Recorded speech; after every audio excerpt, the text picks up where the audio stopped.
Alright, the average McDonald's quarter pounder is supposed to weigh at least quarter of a pound.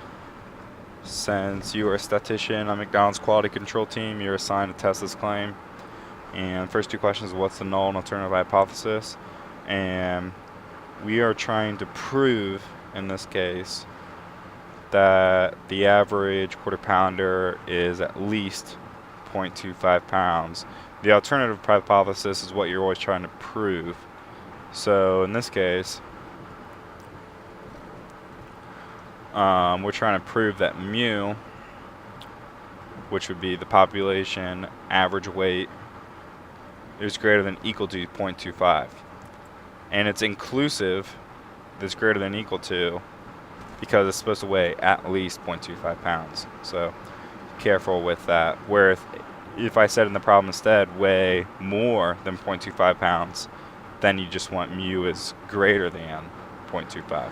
But in this case, it's at least, so we want A. Since we know the alternative hypothesis, the null hypothesis is just the complement of that. So in that case, the null hypothesis would be that mu is less than 0.25 pounds. So moving on down, we take a sample size m, we have a significance level of 0.05, and we are asked to find the value of the sample test statistic. Well, the first thing we notice is that the population standard deviation is given to us. So just like in Chapter 7, Chapter 8, when the population standard deviation is known, or the population variance is known, we use the z distribution to figure out what our test statistic is, and we can use this equation. So I'll put this equation right here. So this is our test statistic, and we can now solve for what's going up there. So we have x bar, mu, and then with those two we can solve for the numerator. And then we have the population standard deviation, and we have the square root of n. Then we can solve for the denominator, and then we can solve for our test statistic z. So x bar is given to us as 0.3. Mu is, now the mu that we use is the mu from our null hypothesis, or like, you know, what we're testing, what we're trying to prove, and or the threshold on that. In this case, it's 0.25 pounds. That's right. So 0.25 for mu, and then we can solve for our numerator, just x bar minus mu, positive 0.05. Then we have the population standard deviation that is given to us, 0.2, and the square root of n. That will be 10, and then we can solve for the denominator. And now we have everything to solve for our sample test statistic. Our numerator divided by our denominator, 2.5. So that is the value of our test statistic. And now we want to figure out the p-value. So the p-value is probably the more extreme answer. And the first thing you have to think about when you're determining the p-value is whether we're doing a one-tail or two-tail test. If we look at our alternative hypothesis, which is right here, that will show us in what direction is the more extreme value. So in this case, our alternative hypothesis is when mu is greater than 0.25. And so if we looked at the normal distribution, and I'm going to make this a mean of 0 and a standard deviation of 1, that we're looking at standard normal right here. So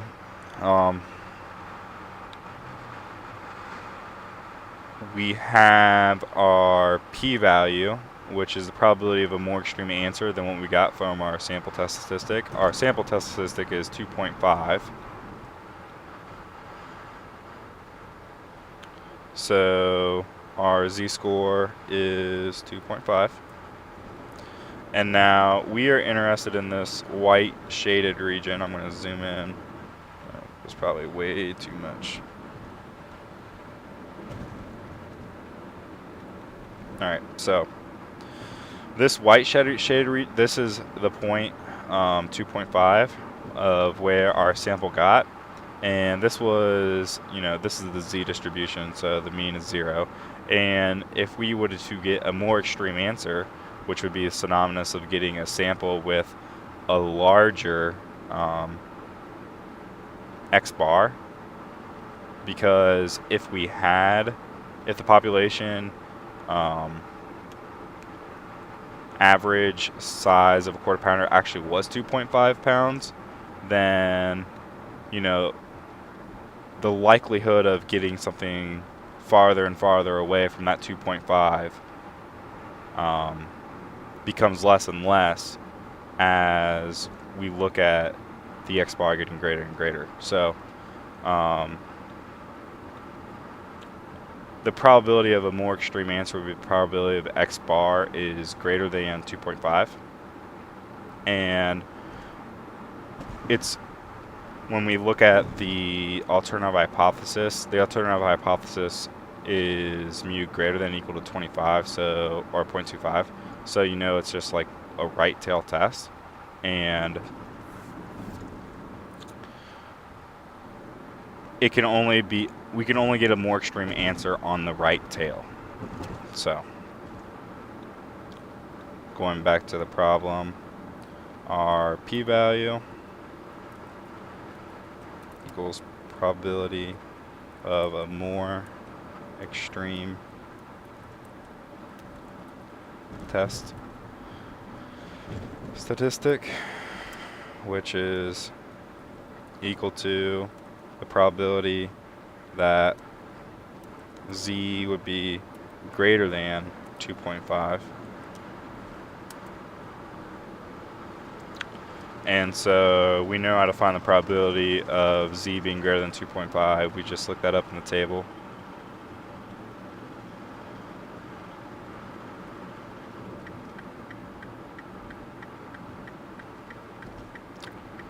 So we have 2.5 right here. This is the z value for 2.50.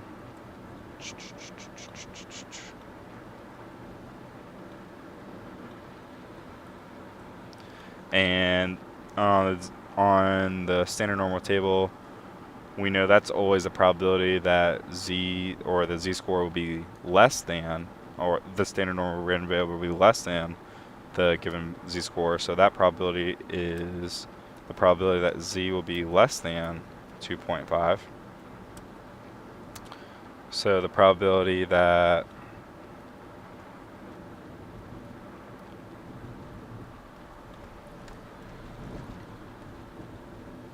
z will be more than 2.5 equals 1 minus this probability. So, and this is our p-value.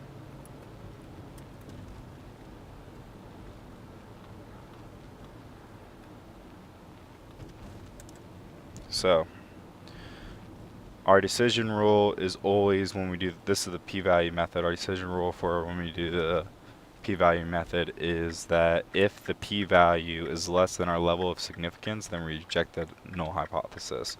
So our null hypothesis is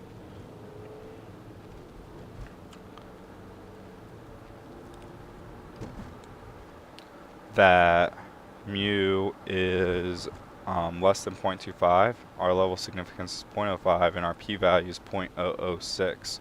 So since our p-value is less than your level of significance. Alright, going down to the next problem. Exactly the same problem, but in this case we are told that every McDonald's quarter pounder is supposed to weigh exactly 0.25 pounds. and we're supposed to test this again. So this time the null hypothesis is that mu, anytime they say you know, mu is going to be exactly a certain weight, that's always a null hypothesis. So null hypothesis is that mu equals 0.25. Alternative hypothesis is that mu is not equal to 0.25. And then down here, in this example, we have the same assumptions, except in this time, our level of significance is 0.01. So I'm pretty resolved to do this problem quickly. You'd go to the formula sheet, check out the same equation, since once again the population standard deviation is known, and we would solve for z, this your sample test statistic, in the same way. So in this case, x bar is 0.3, mu is equal to 0.25. That is still true. Our numerator is the same. Population standard deviation is 0.2. Square root of 100 is still 10, and our denominator is the same, 0.2, and then we can get our z, which is the same value, 2.5. So pretty easy to calculate. Now we have to come up with our p-value. So that's 2 underneath. So the value of our test statistic, once again, is 2.5.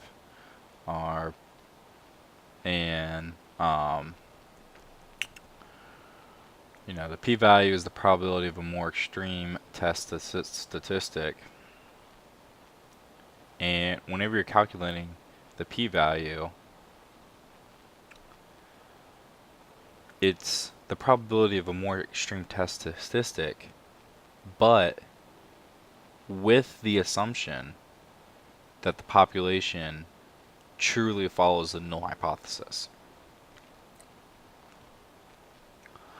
So in this case, which is different from our last problem, our null hypothesis is that mu is equal to 0.25, and our alternative hypothesis is that mu is not equal to 0.25. In this case, we have a two-tailed hypothesis test. Alright, so you know, what you do in this entire process is you kind of work backwards. You have your sample, but in order we start out having, you know, the sample data, but whoops, excuse me, but we take a step back and we say, okay, let's pretend we didn't have the sample data. What would be the probability of getting the results of this sample data, or something that's more extreme? Well, in a two-tail test, the our z value is 2.5, which is right here, okay? But in a two-tail test, since, you know, we could prove the null hypothesis wrong if we have an extreme value on the right-hand side, or if we have an extreme value on the left-hand side. In this case, if our sample quarter pounder happened to weigh, you know, way less than 0.25, we would also reject the null hypothesis. So in this case, the p-value represents any more extreme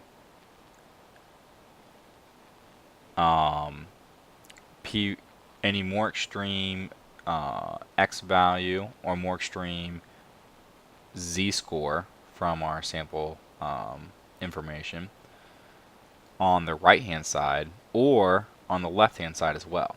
So in a two-tail test, our p-value becomes the probability that z is greater than 2.5 plus the probability that z is less than negative 2.5. Okay? Because, flip to the wrong thing there. Because this, since we're looking at z-scores, or just a normal curve in general, this is symmetrical. And this, you know, point that has any given probability over here, in this case 2.5, the same, you know, the point on the other side of the mean over here, that's going to have the exact same amount of what I would say extreme, you know, is going to be just as extreme as this point, will be negative 2.5. And the area to the left of that is the same as this tail. The area of the left-hand tail is the same as the area of the right-hand tail. So you can look up, you know, we calculated in the last one the probability of z being greater than negative 2.5, and you can also look up in the z table the probability that z will be less than negative 2.5. We'll look that up.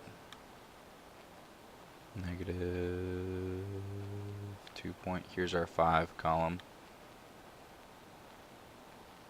Nope, sorry, wrong direction. Negative 2.50 right here.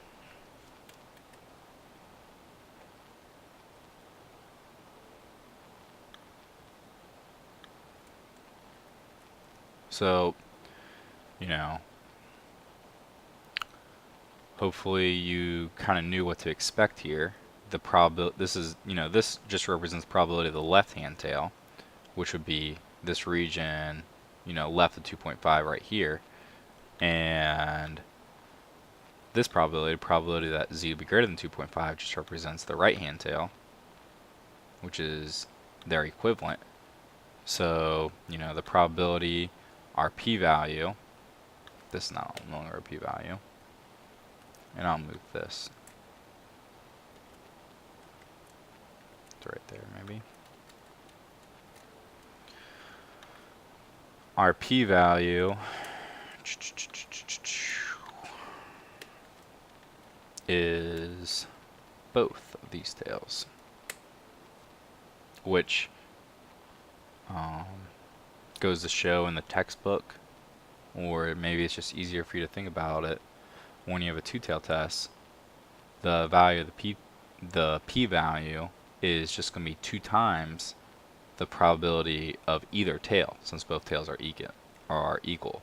So this is also equal to 2 times, you know, the probability that z will be greater than 2.5.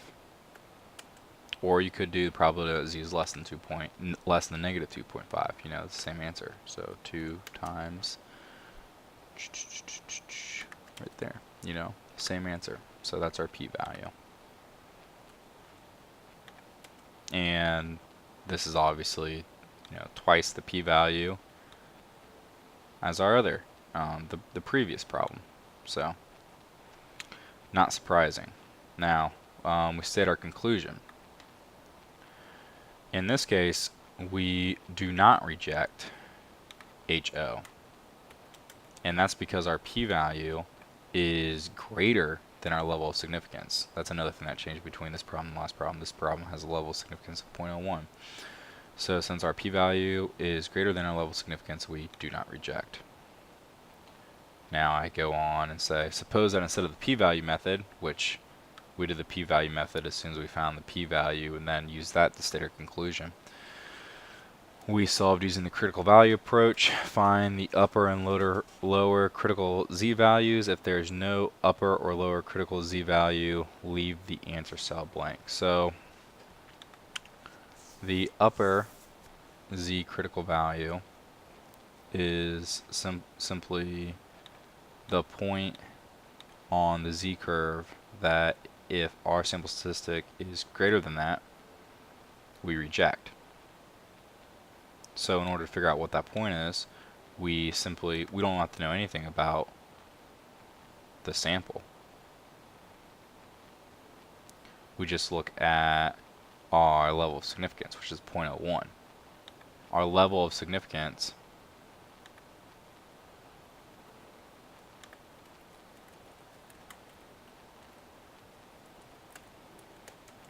is like saying how much air are we going to allow. But in this case, the amount of air that we're going to allow has to be allocated between both tails because this is a two-tail test. So our critical value is going to be the Z score, which for the upper critical value is going to be the Z score for which the probability of it being to the right of that Z score is going to be equal to our level of significance divided by 2. So then we're looking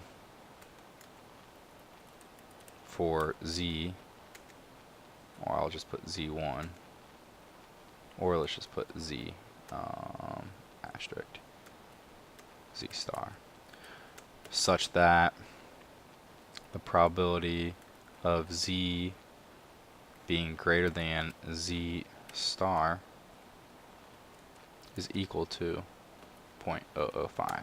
And that's because it's a two-tailed test. If it was a one-tailed test, then the entire level of significance would just be going to that one tail, and we'd be looking for the Z star that, you know, probably the Z be greater than Z star would equal 0.01.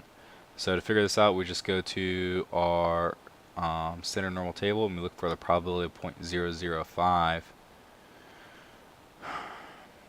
or you could look for the probability of in this case, since the Z is everything less than that, we can look at the probability of 0.995.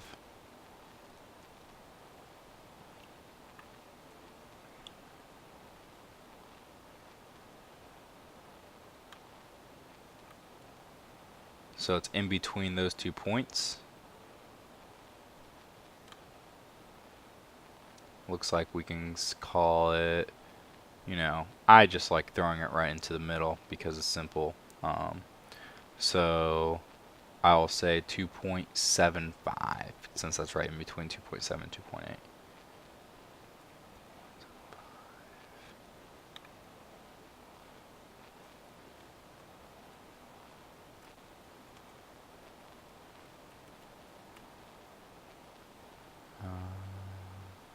I'm not sure that was the value. That makes sense.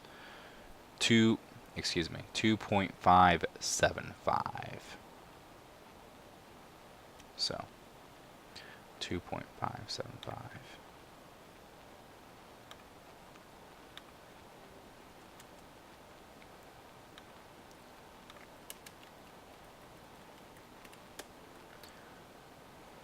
So that's our upper critical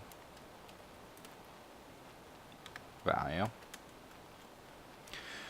Our lower critical value will be looking for a Z star such that the probability of Z being less than Z star is 0.05.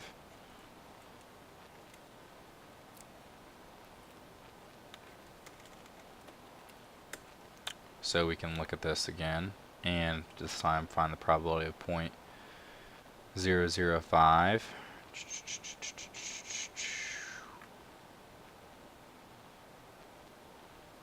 And once again, it is between these two values, and we're looking at negative 2.75, which hopefully wasn't a surprise to you. Or negative 2.575 again. Same error on my part. So,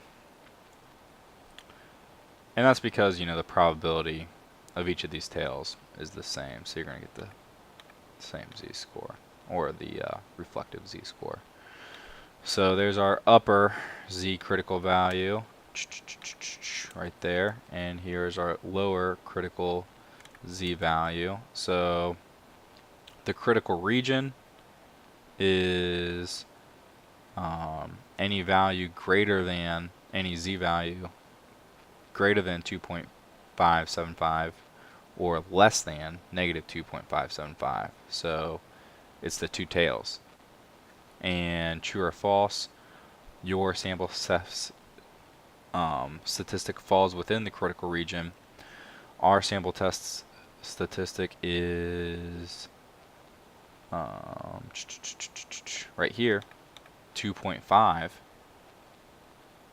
So that is in between these two critical values and is not within the critical region. So this is false. And when our sample test statistic does not fall within the critical region, then we do not reject the null hypothesis. So, and final question. Well, I'll leave you to that one to ponder upon.